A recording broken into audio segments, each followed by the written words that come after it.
शहीद जवान सुरेश चव्हाण यांच्या स्मृतीनिमित्त आयोजित केलेल्या विशेष व्याख्यानासाठी मी कवटे महांकाळला निघालो.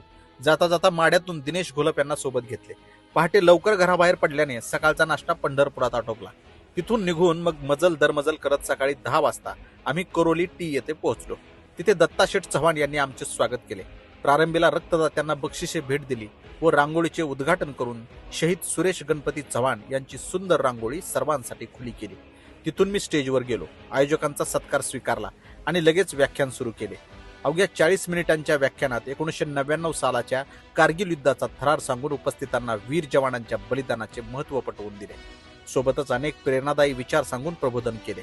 या प्रसंगी कोरोलीतील माजी सैनिकांसह ग्रामस्थ आणि विद्यार्थ्यांची उपस्थिती लक्षणीय होती. चव्हाण कुटुंबियांनी भेट दिलेली स्पोर्ट किट घालून आलेल्या विद्यार्थ्यांनी कार्यक्रमाची शोभा वाढवली. व्याख्यानानंतर कारगिल युद्धात सर्वोच्च बलिदान दिलेल्या शहीद सुरेश चव्हाण यांच्या स्मृतीस्थळास